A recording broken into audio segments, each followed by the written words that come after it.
8 minute 8 दिन 8 band. जी हां दोस्तों, आप लोग बिल्कुल सही सुन रहे हैं। ये 8 मिनट की वीडियो आपको 8 बैंड तक लेके जा सकती है, लेकिन आपके लिए सिर्फ एक ही शर्त है कि आप लोगों को इस वीडियो को बिल्कुल कंप्लीटली पूरा देखना है।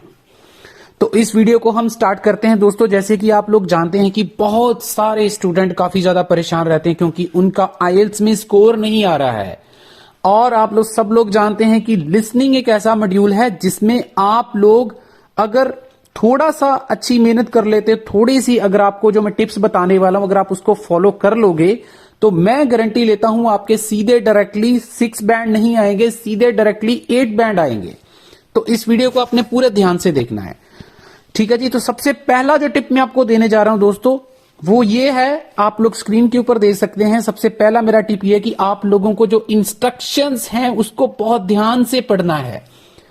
और मैं एक इंपॉर्टेंट चीज आपको बताना चाहता हूं, यहां पे जिस वाले जो फर्स्ट सेक्शन होता है या लास्ट सेक्शन होता है लिसनिंग का, उसमें अगर उसने एंड और स्लैश डाल के और डाल दिया है तो उसके डबल डबल मीनिंग होती है। मतलब उसके लिए एक वर्ड भी आंसर आ सकता है, एक नंबर भी आ सकता है और ये दोनों भी आ सकते हैं।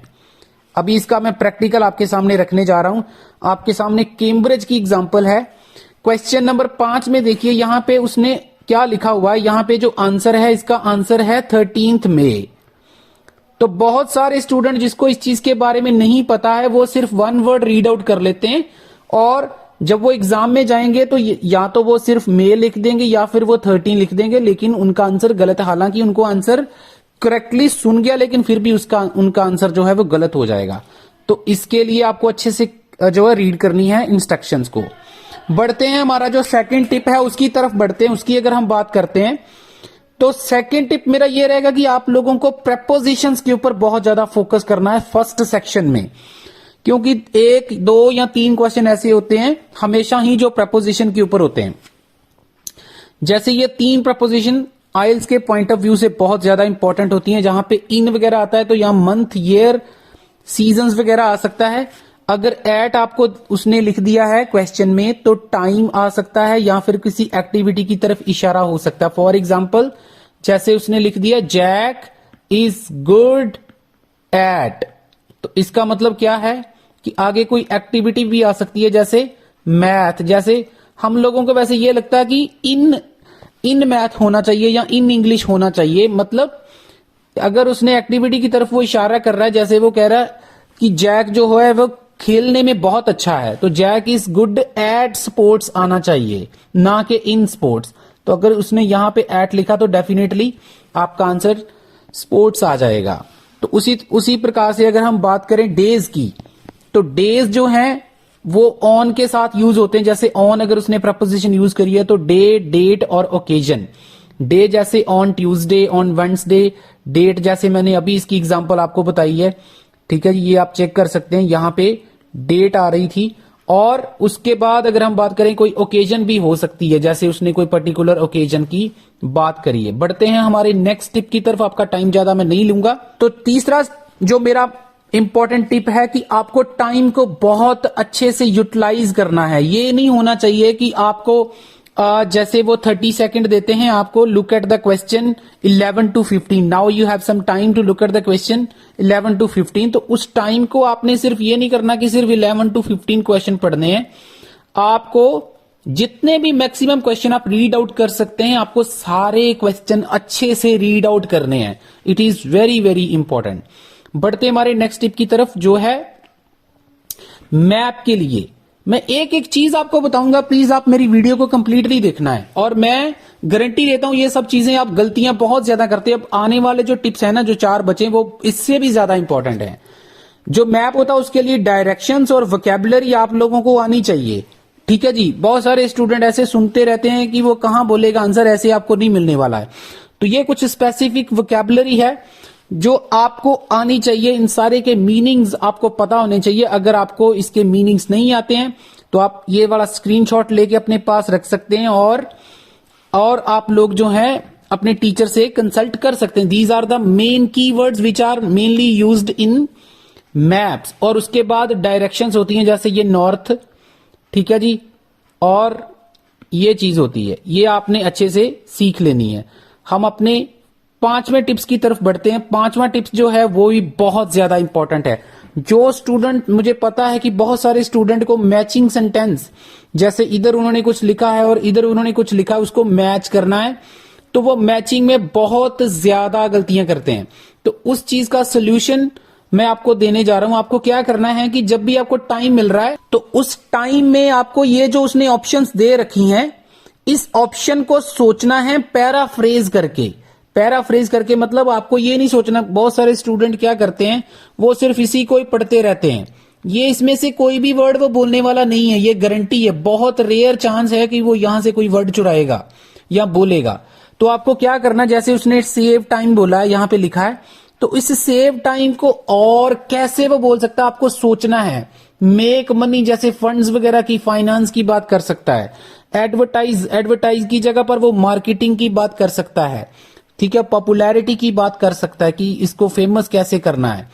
तो ये सब चीजें बहुत ज्यादा इंपॉर्टेंट होती है। आपको वो जो टाइम मिला है वो आपके लिए अमृत है, उसको आपने अच्छे से यूटिलाइज करना है। ये बहुत ही ज्यादा इंपॉर्टेंट चीज है। आप लोग, बहुत कम स्टूडेंट हैं जो ऐसा करते हैं, सिर्फ वो इसको अंडरलाइन कर देते हैं और उससे उनका काम नहीं होता है।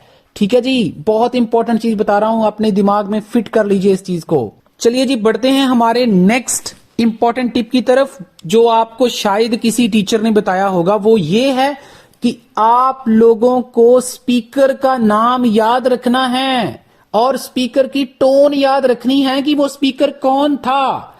और ये मैं बात करने जा रहा हूं, जब आप लोग MCQ सॉल्व करते हैं तब प्रॉब्लम आती है, क्योंकि बहुत सारे स्टूडेंट को कुछ समझ में नहीं आता क्या चल रहा है।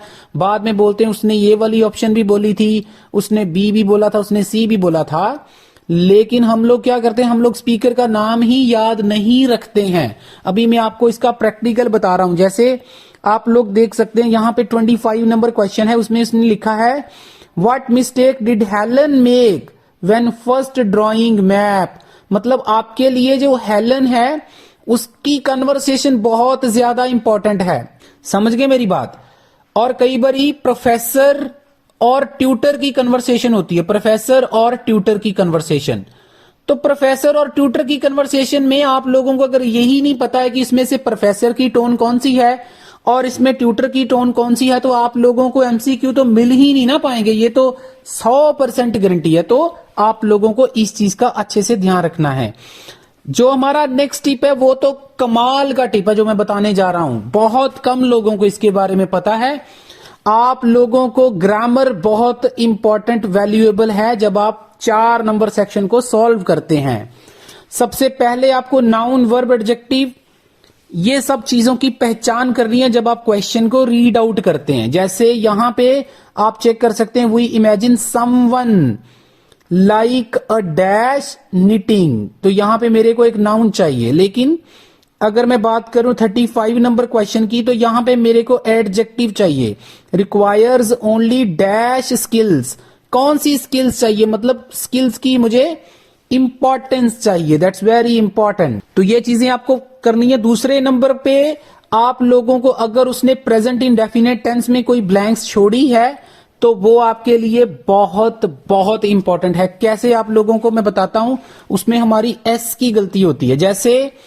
जैसे ये सेकंड वाली आप एग्जांपल देखिए, यहां पे लिखा व्हीकल्स स्टार्ट मेकिंग नॉइज। देखिए स्टार्ट का पहला अक्षर S है और व्हीकल का लास्ट अक्षर भी S है। तो जब आपका स्पीकर इसको बोलेगा तो वो S उसमें बीच में कॉन्ट्रैक्ट हो जाएगी साउंड S की, और आप चाहते हुए भी उसको नहीं सुन पाएंगे। लेकिन अगर आपका ग्रामर स्ट्रांग है तो आपके लिए कोई मुश्किल नहीं है।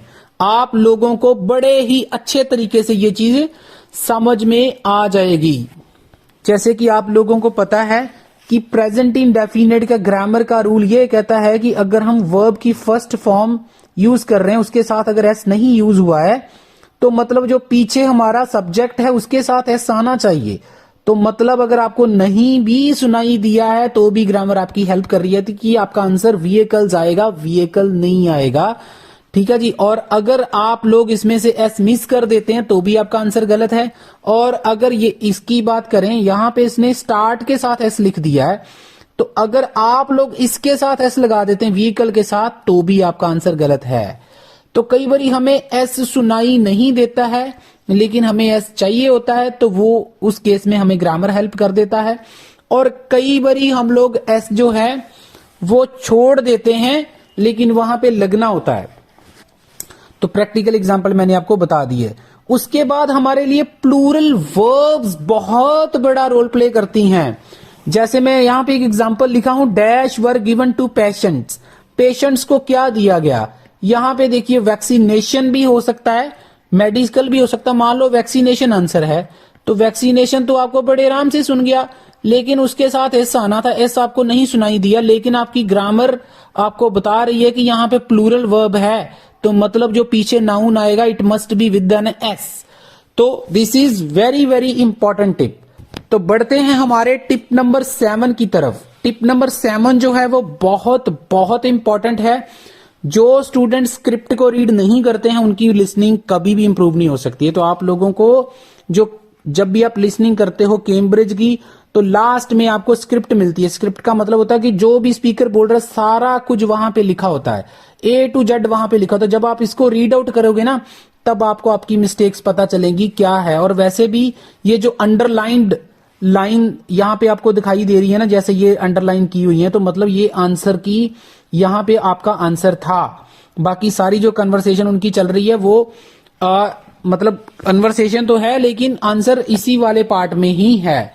तो स्क्रिप्ट आपको पढ़ने की हैबिट 1 हफ्ता पूरा प्रैक्टिस करनी है।